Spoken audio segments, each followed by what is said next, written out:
ಕೇವಲ 35 ವರ್ಷಕ್ಕೆ 2 ಮನೆಗಳ ಒಡೆಯ. ಅಷ್ಟೇ ಅಲ್ಲ, ಸಂಪೂರ್ಣ ಸಾಲಮುಕ್ತ.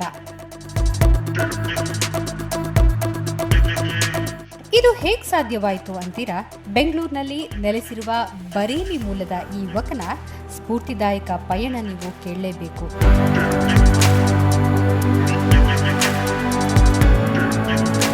ಈತ ರೆಡಿಟ್ನಲ್ಲಿ ಬರೆದುಕೊಂಡಂತೆ 1990ರಲ್ಲಿ ಬರೇಲಿಯ ಜುಮ್ಕಾ ನಗರದಲ್ಲಿ ಸಾಮಾನ್ಯ ಮಧ್ಯಮ ವರ್ಗದ ಕುಟುಂಬದಲ್ಲಿ ಜನಿಸಿದ ಈತ ಓದಿನಲ್ಲಿ ಅತಿ ಸಾಧಾರಣ ವಿದ್ಯಾರ್ಥಿಯಾಗಿದ್ದ.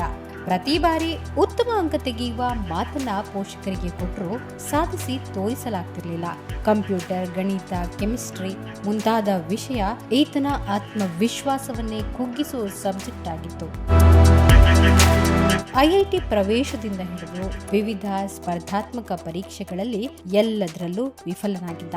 ಕೊನೆಗೆ 2013ರಲ್ಲಿ ನೋಯ್ಡಾದಲ್ಲಿ 7,000 ರೂಪಾಯಿ ಸಂಬಳದ ಮೊದಲ ಉದ್ಯೋಗದೊಂದಿಗೆ ಆತನ ವೃತ್ತಿ ಬದುಕು ಆರಂಭವಾಗಿತ್ತು.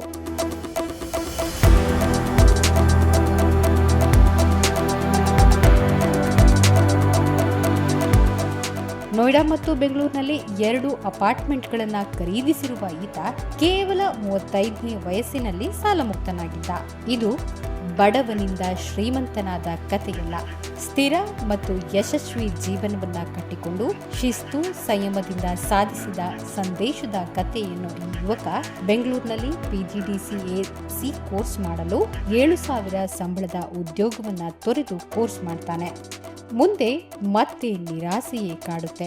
ಕಾರಣ 45ಕ್ಕೂ ಹೆಚ್ಚು ಇಂಟರ್ವ್ಯೂಗಳಲ್ಲಿ ರಿಜೆಕ್ಟ್ಗಳನ್ನ ಎದುರಿಸಿ ಕೊನೆಗೂ ಹೇಗೋ ಹಾಗೋ ಉತ್ತಮ ಸಂಬಳದ 2ನೇ ಉದ್ಯೋಗವನ್ನ ಗಿಟ್ಟಿಸಿಕೊಳ್ಳುವಲ್ಲಿ ಸಫಲತೆ ಕಾಣ್ತಾನೆ.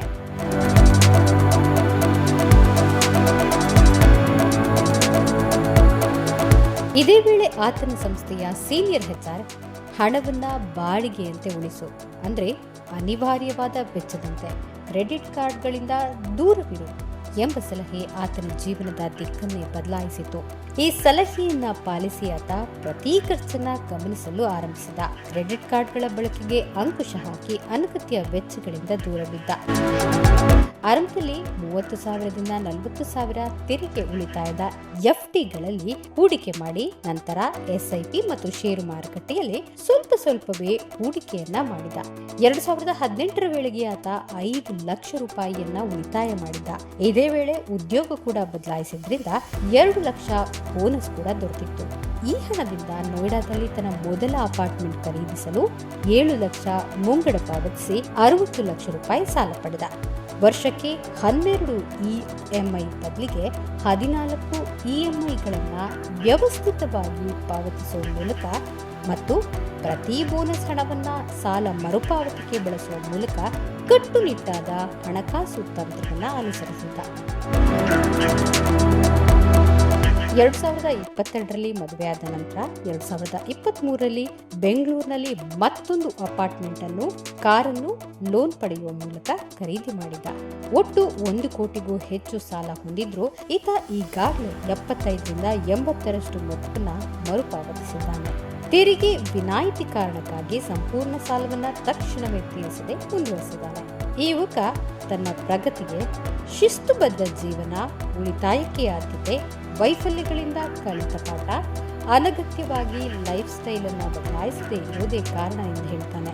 ನಾನು ಸ್ಥಿರವಾಗಿ ನಿಂತು ಶಿಸ್ತಿನಿಂದ ಇದ್ದೆ, ಪ್ರಶಂಸೆಗಾಗಿ ಅಲ್ಲ, ಆದರೆ ನೆಮ್ಮದಿಗಾಗಿ ಹಸಿದಿದ್ದೆ ಎಂದು ಆತ ಬರೆದಿದ್ದಾನೆ.